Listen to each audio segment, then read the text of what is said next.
দরবারে গাজার আসর করে, আছে না নাই? হু খাজা দিল কর তাজা, ইসমে জালাল গাজার কুলকি খাওয়া হালাল। জোরে বলি নাউজুবিল্লাহ। কি আছে? ও বাবা, হ্যাঁ, নাম হলো বাবা। কি? ইয়া বাবা। অনেকে আমাদেরকে প্রশ্ন করে, হুজুর বিড়ি খাওয়া জায়েজ কিনা? মানে উনি জায়েজের চেষ্টায় আছেন। হজে গিয়ে বলে, প্রিয় দেশবাসী, আমি হজে আসছি, সবাই দোয়া করবেন আমার জন্য, আমি যেন ওমরার সকল কাজ সম্পূর্ণ করে দেশে ফিরে যেন সিনেমার বাকি কাজ সম্পূর্ণ করতে পারি। দেখছেন কি বড় বুজুর্গ, কত দরবেশ আছে, ওমরাও করে আবার কনসার্টও করে। আল্লাহ খুশি থাক, শয়তানও বেজার না হোক, দুই দিকই থাকি। বেচারা শয়তানকে আবার অসন্তুষ্ট করার কি দরকার? জন্মে আল্লাহু আকবার লাগে, নামাজে আল্লাহু আকবার লাগে, আজানে আল্লাহু আকবার লাগে, জানাজায় আল্লাহু আকবার লাগে, সমাজে জনসভায় মিটিংয়ে মিছিলে আল্লাহু আকবার বলতে যদি লজ্জা পাও, তোমার রক্তের মধ্যে লুকানো আছে আব্দুল্লাহ বিন উবাইয়ের রক্ত, ঠিক কিনা? অতএব আমার আল্লাহর নাম থাকবে এক জায়গায় না সব জায়গায়? এক জায়গায় না সব জায়গায়? কালিমাতুল্লাহি হিয়াল উলিয়া। সবার উপরে আমার আল্লাহর নামটা থাকবে উচ্চকিত, সর্বোচ্চ। সাব্বিহিসমা রাব্বিকাল আ'লা। আমার আল্লাহকে শুধু উপরে না সবার উপরে? আ'লা ইসমে তাফজিল থেকে এসেছে, সবচেয়ে উপরে যিনি, তিনি কে? আল্লাহ তাআলা। সে আল্লাহর প্রতি ঈমান আনতে হবে, সে আল্লাহকে মানতে হবে, মানতে নিয়ে কোনো সন্দেহ করা যাবে না, সুম্মা লাম ইয়ারতাবু করা যাবে না, ইস্তিকামাত ঠিক রাখতে হবে।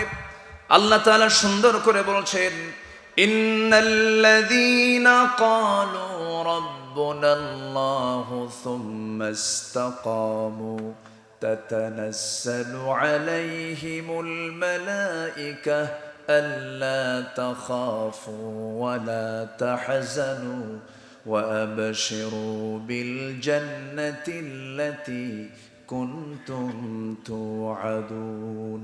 জোরে বলুন আল্লাহু আকবার। ঈমান যারা আনবি, যারা বলবে আমার রব আল্লাহ, আমার প্রভু আল্লাহ, আমার আল্লাহ সবচাইতে বড়, সুম্মা ইসতাকামু, এবং এর উপরে যারা যে বান্দা টিকে থাকবে তার জন্য আল্লাহ তাআলা এমন সুন্দর জান্নাত রেখে দিয়েছেন, আল্লাহ তাআলা সেই বান্দাকে সুন্দর জান্নাত দিয়ে দিবেন। আমি যদি জান্নাত পেতে চাই, শুধু আমার রব আল্লাহ বলে এই বলাটাই শুধু শেষ নয়, এর উপরে টিকে থাকতে গিয়ে যত পরীক্ষা আছে সমস্ত পরীক্ষা আমাকে উত্তীর্ণ হতে হবে। কারণ ঈমান এনেছি এতটুকু শব্দ বললে তোমাকে ছেড়ে দেওয়া হবে না। আল্লাহ তাআলা আরেক জায়গায় বলছেন, আহাসিবান নাস আইয়ুতরাকু আইয়াকুলু আমান্না ওয়া হুম লা ইফতানুন। মানুষের কি ধারণা, ঈমান এনেছি এতটুকু শব্দ বললাম আর আমি তাকে ছেড়ে দেব? না না, অবশ্যই তাকে পরীক্ষা করা হবে। বেলালকে পরীক্ষা করা হয়েছে, খাব্বাবকে পরীক্ষা করা হয়েছে, আম্মার বিন ইয়াসিরকে পরীক্ষা করা হয়েছে, ইয়াসির রাদিয়াল্লাহু আনহুকে পরীক্ষা করা হয়েছে, আল্লাহর পয়গম্বর যাকারিয়া আলাইহিস সালাতু ওয়াস সালামকে পরীক্ষা করা হয়েছে, এরকম করে ইয়াহইয়া আলাইহিস সালাতু ওয়াস সালামকে পরীক্ষা করা হয়েছে।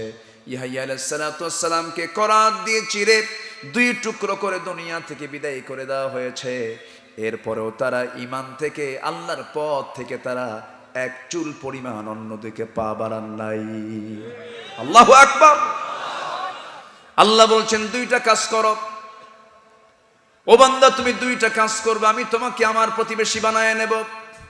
আল্লাহ তাআলা বলছেন, ইন্নাল্লাযীনা আমানু ওয়া আমিলুস সালিহাত কানাত লাহুম জান্নাতুল ফিরদাউসি নুজুলা। জোরে বলুন আল্লাহু আকবার। ঈমান যারা আনবি এবং আমলে সালিহ যারা করবে, ঈমান আনা মানে বান্দা যখন ঈমান আনবে, বান্দার আইনে চলবে না আল্লাহর আইনে চলবে। আমরা যখন এই মাহফিল আসছি, রাস্তায় দিয়ে যখন গাড়িতে করে আসছি, আমরা তখন বাম দিকে এসেছি না ডান দিকে এসেছি? বাম পথে না ডান পথে এসেছি? বাম পথে এসেছি। আমি যে বাড়ি থেকে রওনা দিলাম, মাহফিল আসলাম ঠিক, কিন্তু আমি যে রাস্তা দিয়ে যে হেঁটে হেঁটে চলে আসছি অথবা যানবাহনে চলে আসছি, আমি বাম দিকে এসেছি। কারণ আমার দেশে চলাফেরার পদ্ধতি হলো বামে চলো না ডানে চলো, বামে চলো না ডানে চলো। ইসলাম চলে, ইসলাম বলে কোন দিকে চলো, রাসূল বলেন কোন দিকে চলো। আপনি যত বড় পীর হন না কেন, আপনি যত বড় বুজুর্গ হন না কেন, আপনি যত বড় আল্লাহর পছন্দের গোলাম হন না কেন, সারাদিন জিকির আজগার করে আপনি বাম দিকে চলা বন্ধ করতে পারবেন না। আপনি দরবার হাজারটা খোলেন, আপনি সমাজ থেকে সুদ বন্ধ করতে পারবেন না। মাদ্রাসা যত বাড়ান না কেন, জেনার কার্যক্রম বন্ধ করতে পারবেন না। মসজিদ যত বড় বানান না কেন, সমাজ থেকে ঘুষের কারবার বন্ধ করতে পারবেন না। কারণ স্বাধীনতার সেই ৭১ সালের দিকে তাকান, ৮১ সালের দিকে তাকান, ২০০১ সালের দিকে তাকান, ২০১১ সালের দিকে তাকান। এই ৫টা দশকে প্রত্যেকটা দশকই মাদ্রাসার পরিমাণ আমার দেশে কমেছে না বেড়েছে? মসজিদ কমেছে না বেড়েছে? আলেম উলামা কমছে না বাড়ছে? আমার দেশে সুদের পরিমাণ কমছে না বাড়ছে? জেনার পরিমাণ কমছে না বাড়ছে? শুধু মাদ্রাসা বানালি এগুলো বন্ধ হবে না, মসজিদ বানালি বন্ধ হবে না। হাজারবার দোয়া করে যেমন আপনি বাম দিকে চলা বন্ধ করতে পারবেন না, যতক্ষণ না পর্যন্ত আপনার ডান দিকে চলার আইন সমাজে না চালু হবে। ঠিক কিনা? আমার বন্ধুগণ, ঈমান আনা মানে হলো বান্দা বান্দার আইনে চলবে না, কার আইনে চলবে? কার আইনে চলবে? আজকে সমাজ চলছে কার নিয়মে? আল্লাহর নিয়মে? আল্লাহর আইনে না বান্দার আইনে? বান্দার আইনে। তাহলে আমাদের ঈমানের মধ্যে এখন কি ভেজাল আছে না নাই বলেন? আচ্ছা, কিছু কাজ করা দরকার আছে তো? আছে। দুটো কাজ করব, জান্নাত নেব। জোরে বলি ইনশাআল্লাহ। ১ নম্বর হলো আমার ঈমান আনবো কার উপরে? সেই ঈমানটা হবে পরীক্ষা ছাড়া না, পরীক্ষা সহ? পরীক্ষিত ঈমান। কি ঈমান বলেন? কি ঈমান বলেন? যে ঈমানের পরীক্ষা নেয় সেই ঈমান তো ঈমানই না, সেই ঈমান ঈমান নয়। পরীক্ষিত ঈমান আমরা আনবো। জোরে বলি ইনশাআল্লাহ। সুদ আসবে, সুদ খাবো না। ঘুষের টাকা ঘুরবে সামনে, ঘুষ খাবো না। জেনা করার জন্য জুলেখা আমার দিকে এগিয়ে আসবে, আলে আসবে, আমার দিকে নার্গিস এগিয়ে আসবে, সুন্দরী নারী আমাকে অফার করবে, আমি বলবো ইন্না খাফুল্লাহ। এটা হচ্ছে পরীক্ষিত ঈমান। কি ঈমান? ইউসুফ ঈমান এনেছিলেন, তার ঈমানটা ছিল পরীক্ষা ছাড়া। পরীক্ষা, এমন পরীক্ষা দেখেন, একটু ডিপলি চিন্তা করবেন। আল্লাহ তাআলা প্রত্যেক মানুষের ভিতরে যৌন ক্ষমতা দিয়েছেন। আল্লাহ তাআলা প্রত্যেকটা পুরুষের ভিতরে নারীর দিকে একটা টান দিয়েছেন। এই যুবকরা, টান আছে না নাই? দেখেন আস্তে আস্তে যুবকের মতো বলতে হবে তো, এ টান আছে না নাই? আচ্ছা, টান থাকতে হবে না? থাকতে হবে। এই টান না থাকলে জান্নাতের হুর পাবেন কেমনে? টান দিয়েছেন কে বলেন? কিন্তু সেই টান থাকতে হবে বৈধ পথে না অবৈধ পথে? কিন্তু সাইয়েদনা ইউসুফ আলাইহিস সালামকে তার ঈমানকে নষ্ট করার জন্য জুলাইখা যে প্রস্তাবটা দিয়েছিল, সেই পন্থা ছিল বৈধ না অবৈধ? অবৈধ। অবৈধ পন্থায় যখন তাকে প্রপোজ করা হলো, ইউসুফ আলাইহিস সালাম সে সময় নিজের নফসকে কন্ট্রোল করলেন। নফস খারাপ কিছু চায়। নফস হচ্ছে ইহকালীন চেতনা, রূহ হলো পরকালীন চেতনা। নফস গাড়ি চাই, বাড়ি চাই, নারী চাই, ক্ষমতা চাই, চেয়ার চাই, পাওয়ার চাই। আর রূহ এটাকে কন্ট্রোল করে না। এগুলো করা যাবে না, এগুলো বাদ দিতে হবে। রূহ হচ্ছে পরকালীন চেতনা। ইয়াসআলুনাকা আনির রূহ কুলির রূহ মিন আমরি রাব্বি। আর নফস কি? ওমা উবাররিউ নাফসি ইন্নান নাফসা লাআমারাতুন বিসু। নফস কি? খারাপের দিকে ত্বরাপ্রবণ, খারাপের দিকে ঝুঁকে পড়ে। আর রুহুটা কার নির্দেশে চলে? আল্লাহর নির্দেশে চলে। সম্মানিত ভাইয়েরা, ইউসুফ আলাইহিস সালামের জীবনের সবচেয়ে বড় পরীক্ষা ছিল তার সুন্দর চেহারা। সুন্দর চেহারা তার জীবনের জন্য বিশাল বড় একটা পরীক্ষার কারণ হয়ে গেল। সেই পরীক্ষায় ইমান এর এই চেক, ইমানের যে তিনি একটা চেক করা হলো তার জীবনে, সেই চেকে ইউসুফ আলাইহিস সালাম ফেল করলেন না পাশ করলেন? ফেল করলেন না পাশ করলেন? জুলাইখার কি রূপ সৌন্দর্য কম ছিল? বংশ কম? সম্মান কম? মর্যাদা কম? বিশাল পদের একজন নারী, সুন্দরী নারী, যে জুলাইখা কি পৃথিবীর কোন পুরুষ তাকে সুখ দিতে পারে নাই, পৃথিবীর কোন পুরুষের সঙ্গে তার সঙ্গম হয় নাই। তাফসীর এসেছে, হয়তো প্রশ্ন করবেন হুজুর আপনি যেমনটা বললেন জুলাইখার স্বামী তো একজন রাজা ছিল, সে রাজরানী ছিল, স্ত্রী থাকার পরেও কেন তার সঙ্গে সঙ্গম হলো না? ব্যাখ্যা এসেছে মিশরের বাদশাহ আজিজ জুলাইখার স্বামী সে ছিল খোজা। সে কি ছিল? খোজা। পুরুষত্ব তার মধ্যে ছিল না। জুলাইখার এই ইউসুফের প্রতি যে তার একটা আসক্তির একটা অনেকগুলো কারণের মধ্যে একটা কারণ ছিল, তার স্বামীটা ছিল খোজা, তার মধ্যে কোনো পুরুষত্ব ছিল না। সেই জুলাইখা যখন তাকে ফুসলিয়ে ঘরের মধ্যে নিয়ে আসলো, নিয়ে এসে 12টা দরজা লাগায় দিয়ে বলে ফেললো, ইউসুফ তুমি আমাকে ভালোবাসো না আমি জানি, কিন্তু তুমি আমার দিকে একটা বারের জন্য তাকাও, তুমি চোখটা অন্যদিকে নিতে পারবা না। আমার চেহারার সৌন্দর্য এমন কোনো দিক নাই যে সৌন্দর্যের একটা গ্যাপ আমার মধ্যে তুমি পাবে, সকল সৌন্দর্যের দিক আমার মধ্যে আছে, তুমি একটাবার আমার দিকে তাকাও। ইউসুফ আলাইহিস সালাম ওই যে চোখ নিম্নগামী করলেন, ইয়াগুদ্দু মিন আবসারিহিম, একটা বারের জন্য তিনি পরনারীর দিকে তাকান নাই। জোরে বলেন সুবহানাল্লাহ।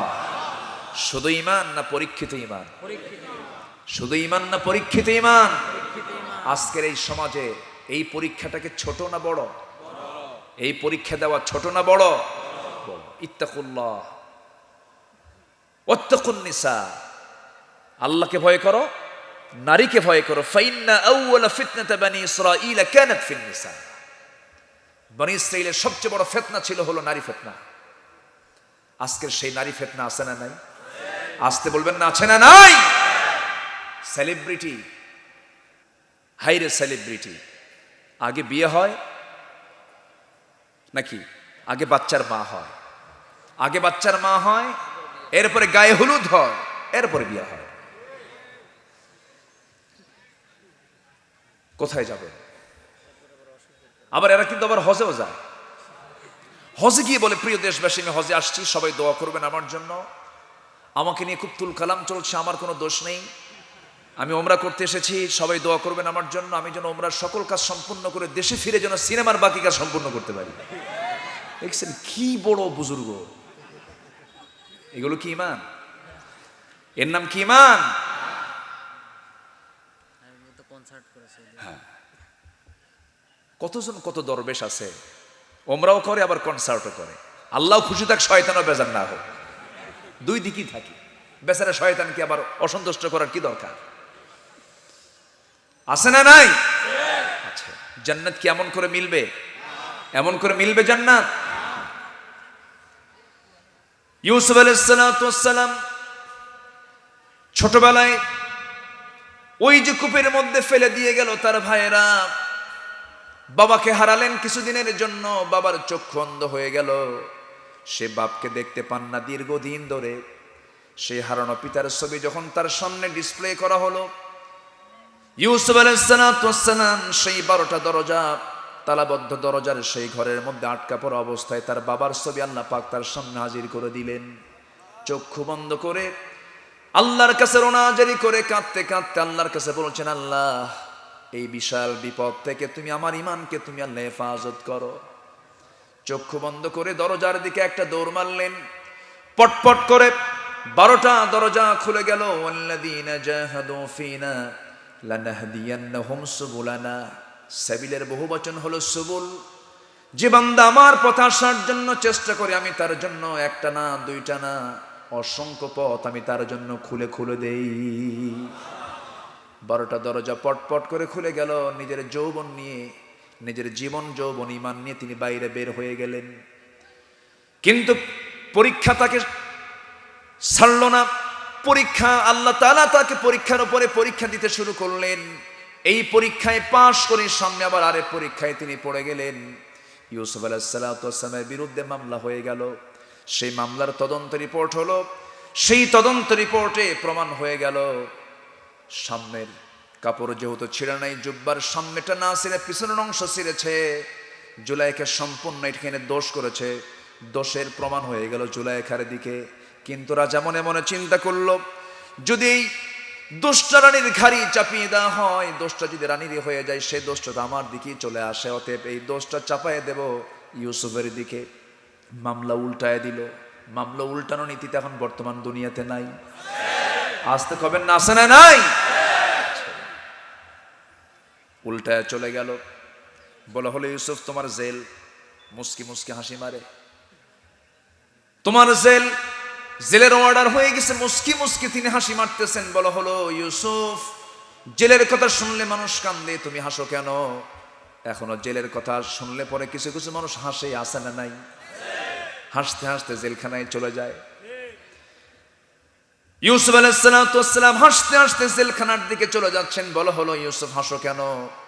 আহাব্বু ইলাইয়া, আমার কাছে জেলখানাটাই প্রিয়। কারণ অন্তত জেলখানায় যতদিন থাকবো ততদিন জুলাইখার ডিস্টার্ব থাকবে না। জোরে কোন আল্লাহু আকবার, আরো জোরে আল্লাহু আকবার। শুধু ঈমান না পরীক্ষিত ঈমান, শুধু ঈমান না পরীক্ষিত ঈমান, পরীক্ষিত ঈমান। আমরা ঈমান এনেছি, আমরা পরীক্ষায় ফেল করতে চাই না পাশ করতে চাই? ফেল করতে চাই না পাশ করতে চাই? পাশ করতে হবে। সেই ঈমানটা যদি প্রশ্নবিদ্ধ না হয়, পরীক্ষিত হয়ে যায়, আল্লাহ তাআলা আরেক জায়গায় আরো ক্লিয়ার করে বলছেন, ওয়াল্লাযীনা আমানু ওয়া লাম ইয়ালবিসু ঈমানাহুম বিযুলমিন উলাইকা লাহুমুল আমনু ওয়া হুম মুহতাদুন। ঈমান যারা আনবে, ওয়া লাম ইয়ালবিসু ঈমানাহুম বিযুলমিন, ঈমানটাকে যে জুলুমের দ্বারা আবৃত করবে না তার জীবনটাকে। জুলুম আই শিরক, ইন্না শিরকা লাযুলমুন আযীম। যে বান্দা তার ঈমানকে শিরকের দ্বারা আচ্ছাদন না করে, জুলুমের দ্বারা আচ্ছাদন না করে ঈমানটাকে যে সেভ রাখবে, ঈমানকে যে পরিচ্ছন্ন রাখবে, আল্লাহ বলছেন ওই সমস্ত বান্দা আমার নিরাপত্তায় থেকে যাবে এবং আমি তাকে সুন্দর সম্মান দান করে আমি তাকে জান্নাত দিয়ে দেব। জোরে বলি সুবহানাল্লাহ। আরেক জায়গায় আল্লাহ তাআলা বলছেন, বান্দারে তুমি যদি তোমার জীবন থেকে ছোট খাটো গুনাহ তুমি করেছো, আমি সেই দিকে তাকাবই না। তুমি যদি কিছু বড় বড় কবিরা গুনাহগুলোকে যদি বাদ দিতে পারো, গুনাহ দুই প্রকারের, ছোট গুনাহ আর কি বড় গুনাহ। আল্লাহ তাআলা বলছেন, ইন তাজতানিবু কাবাইরা মা তুনহাউনা আনহু নুকাফির আনকুম সাইয়্যাতিকুম ওয়া নুদখিলকুম মুদখালান কারীমা। তুমি যদি বড় বড় গুনাহগুলোকে নিজের জীবন থেকে মাইনাস করতে পারো, আমি তোমার জীবনের অর্জিত ছোট ছোট গুনার দিকে তাকাবই না। আমি তোমাকে সমস্ত কিছু মাফ করে সম্মানজনক জায়গায় আমি তোমাকে স্থান করে দেব। জোরে বলি সুবহানাল্লাহ। সবাই কি জান্নাত পেতে রাজি আছে নাকি? তবে হ্যাঁ, ছোট গুনাহকে গুনাহ মনে না করে, ছোট গুনাহকে গুনাহ মনে করে যদি কেউ গুনাহ করে, এটাও কিন্তু বড় গুনাহ হয়ে যাবে। ছোট গুনাহ মনে করে গুনাহ করা যাবে না। ঈমানদার যে সে ছোট গুনার ক্ষেত্রেও সতর্ক থাকবে। অনেকে আমাদেরকে প্রশ্ন করে, হুজুর বিড়ি খাওয়া জায়েজ কিনা? মানে উনি জায়েজের চেষ্টায় আছেন, এরকম আছে না নাই বলে। উনি মনে করেন বিড়ি খাওয়াটা ছোটখাটো মনে হয় গুনাহ। না না, সকল নেশা আল্লাহর কাছ থেকে যেটা হুকুম এসেছে, সকল নেশা হালাল না হারাম? সকল নেশা হালাল না হারাম? নেশা আছে যেখানে আমরা নাই, আমরা নাই। আর নেশা যেখানে সেখানে জেনা আছে না নাই? নেশা আছে যেখানে জেনা আছে, নেশা আছে যেখানে খুন আছে সেখানে। নেশার সর্বনিম্ন স্তর হলো স্মোকিং, এরপরে হলো ড্রিঙ্কিং, এখন তো আরো কিছু কত কত যে স্টাইল নামছে, পুড়ায় পুড়ায় খায়, টান মারে, কত আছে আল্লাহ জানে। যুবকরা কোনো মাদকে যাওয়া যাবে না। কি আছে? ও বাবা, হ্যাঁ, নাম হলো বাবা, কি ইয়া বাবা। আবার আমার দেশের কিছু দরবারও আছে, বিভিন্ন খানকা দরবার আছে। আমি পীরকে কখনোই আজ পর্যন্ত আমার 22-23 বছরে আমি কখনো কোনো মাহফিলে পীরদেরকে নিয়ে কোনো আমি নেগেটিভ কোনো কথা বলিনি। পীর যারা যারা হক, আমি তাদেরকে সম্মান করি। কিন্তু আজকে পীর শব্দকে কলঙ্কিত করছে একটা মহল। তারা আসলেই পীরজাদা নয়, তারা হারামজাদা। আসল পীররা তো এখন নাই। ফুরফুরার যিনি মূল পীর, সারসিনার যিনি মূল পীর, এরকম যারা হক দরবার, যারা মূল পীর, তারা তো নাই, তারা তো ইন্তেকাল করেছেন। তার সন্তানরা পীর, তার নাতিরা পীর, এরকম পীরজাদা পীরজাদা, মানে কয়েকটা পুরুষ হয়ে গেছে, কয়েকটা পর্ব চলে গেছে। তো পীরের ছেলে পীর, পীরজাদা, সাহেবজাদা, কিন্তু এর মধ্যে বেনামাজি, বদমাইশ কিছু হারামজাদা নাই? আসতে বলবেন না, আছে না নাই? এরা কি করে জানেন? এরা দরবারে গাজার আসর করে, আছে না নাই? হু খাজা দিল কর তাজা, ইসমে জালাল গাজার কুলকি খাওয়া হালাল। জোরে বলি নাউজুবিল্লাহ। এদের সংখ্যা কিন্তু কম না, এদের সংখ্যা কিন্তু কম না, অনেক। এবং তারা একথাও বলে যে পৃথিবীর সবচেয়ে পবিত্র স্থান মক্কা, সেকেন্ড হলো মদিনা, এরপরে আমার বাবার দরবার। জোরে বলেন নাউজুবিল্লাহ, জোরে বলেন নাউজুবিল্লাহ। এই জাতীয় কথা বলার লোক আছে না? আচ্ছা, এগুলো সব শিরকের কাজ। এগুলো কিসের কাজ? ইমানকে আমরা আক্রান্ত করব না শিরিক দিয়ে, জুলুম দিয়ে। আল্লাহ তুমি শিরিক মুক্ত, জুলুম মুক্ত, কুফুর মুক্ত, নিফাক মুক্ত ইমান আনার তৌফিক দাও। জোরে বলি আল্লাহুম্মা আমিন। তাহলে জান্নাত পেতে হলে কয়টা কাজ? এক নাম্বার কি আনা? কি ইমান আনা? পরীক্ষিত। বলেন কি ইমান আনা? পরীক্ষিত। পরীক্ষিত মানে কি? এই যে যত ঝুট ঝামেলা আসবে সবগুলোকে মারিয়ে ইমানের পথে আমরা এক পায়ে দাঁড়িয়ে থাকবো। জোরে বলি ইনশাআল্লাহ। কোনো দিকে আমরা আমাদের হাত বাড়াবো না, আমাদের চিন্তা চেতনা অন্যদিকে নেব না। এক চলে গেল, অনেক কথা ছিল, আরো কিছু ব্যাখ্যামূলক কথা ছিল, পারলাম না। ওয়া আমিলুস সালিহাত, এবং নেক আমল যারা করবে। কি করবে? নেক আমল যারা করবে, দিনের কাজ রাতেই করে ফেলবে, এটা কি নেক আমল? অন্যের সিল আরেকজন মারবে, ফেরেশতা মেরে দেবে, এটা কি নেক আমল? বলেন, এটা কি নেক আমল? না। এতিমের মাল মেরে খাবে, এটা কি নেক আমল? সতী সাধ্যী নারীকে মিথ্যা অপবাদ দিবে, এটা কি নেক আমল? না। বোনের সম্পত্তি ভাই মেরে খাবে, এটা কি নেক আমল? মেয়ের সম্পত্তি ছেলেকে সব লিখে দিয়ে মেয়েদেরকে মাহরুম করবে, এটা কি নেক আমল? এরকম লোক তো আমার দেশে নাই। নাম হচ্ছে ইমান আলী। নাম কি? ইমান আলী, কিন্তু নামাজ পড়ে না। নাম হলো ফজর আলী, ঘুম থেকে উঠে 10টার দিকে। নাম হলো হিম্মত আলী, সাইকেলের চাকা বাস ছলি হার্ট স্ট্রোক করে। আছে না নাই বলেন? আচ্ছা, নাম দিয়ে তো জান্নাত পাওয়া যাবে না।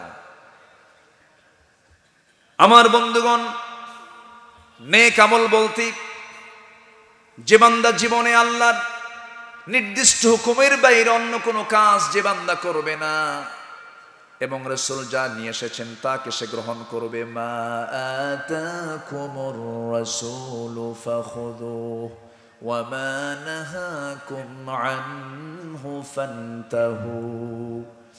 তোমাদের রাসূল যা কিছু নিয়ে এসেছেন তা তোমরা গ্রহণ করো, যা তিনি বারণ করেছেন তা থেকে নিজেকে গুটিয়ে রাখো।